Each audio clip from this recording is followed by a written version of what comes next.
Hello and welcome. You've arrived at a place of quiet thoughts and gentle stories. A place where history drifts softly through the mind, like steam curling into the air.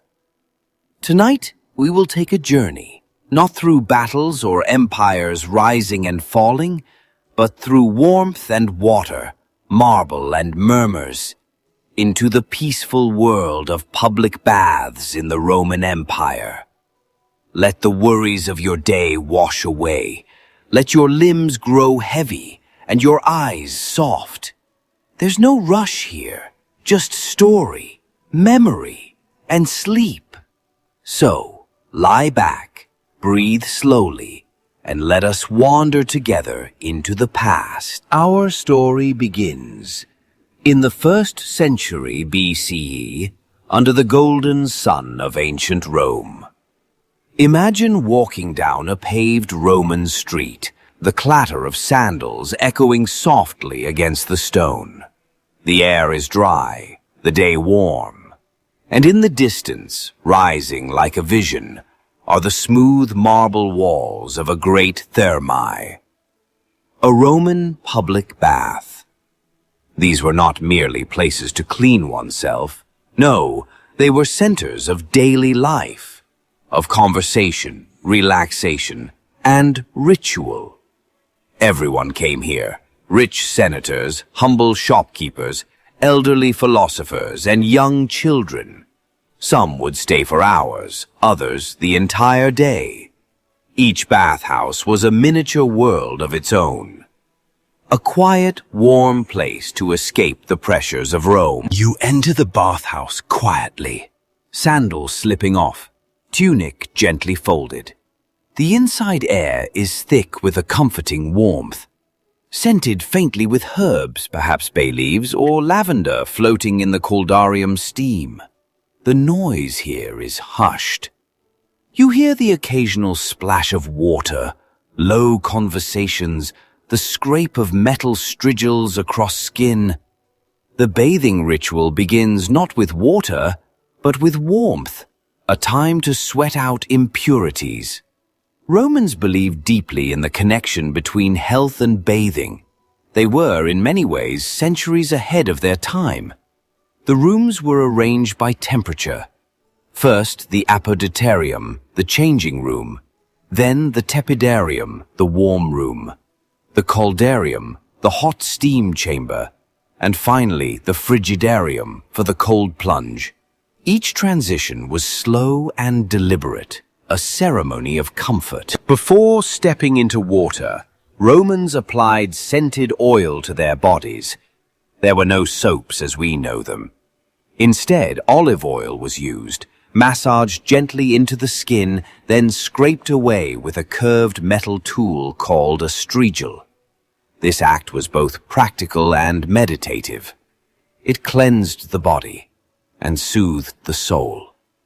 Slaves or attendants often performed the scraping, chatting lightly with their masters. The sound of metal over skin, soft and rhythmic, was part of the background symphony of the baths. Oil infused with rose petals or pine or even exotic cinnamon, depending on one's wealth. And in these quiet rituals, life slowed down. Next, you step into the Tepidarium, the warm room. Here, the temperature is gentle, a comforting middle ground. Your body sighs into the air, pores open, muscles release. The ceiling is domed, curved to hold the heat. The walls are decorated with frescoes of gods and nymphs, watching silently from their painted realms. Benches line the edges. Some people recline, others sit in conversation. There are no loud voices here, only murmurs, like the wind through cypress trees. You pause, taking it all in. The warmth, the smell of clean stone and oil, the soft flicker of fire from the hypocaust below your feet. This is peace.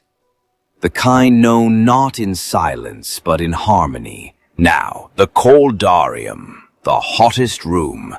Your body adjusts to the sudden heat. Moist air wraps around you like a blanket. The pool here is shallow, steaming, rimmed with polished stone. It's quiet in this chamber. Breaths are slow, eyes closed. The heat opens the body from within, like petals unfolding. It soothes old aches and calms the mind. In the corner, water is ladled onto heated tiles to keep the air moist. A single servant tends the room, barefoot and silent. Everything feels ancient, and yet immediate, as if the walls remember every sigh, every drop of sweat from centuries past. And finally, the frigidarium, the cold plunge. You step in slowly. The coolness is startling, but not unpleasant. It clears the mind, tightens the skin. You feel awake, balanced. The pool is circular, rimmed with pale marble. A skylight above casts silver light on the surface. The water is still. Time seems to pause. Others are here too, quietly floating or sitting on the edge. No words are spoken. The silence is part of the ritual. This moment is one of return, from heat to cool, from dream to waking. Not all of the bathhouse experience happened indoors.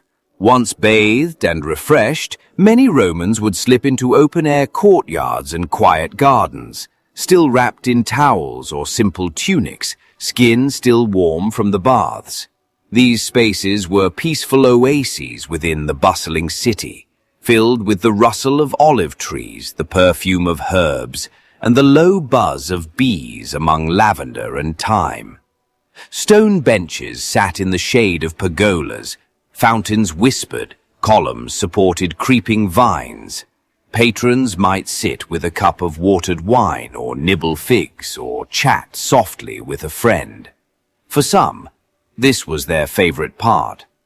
The air felt new again, clean on the skin. The simple joy of being alive, magnified by contrast. The baths were not just about cleansing or even relaxing. They were cultural hubs.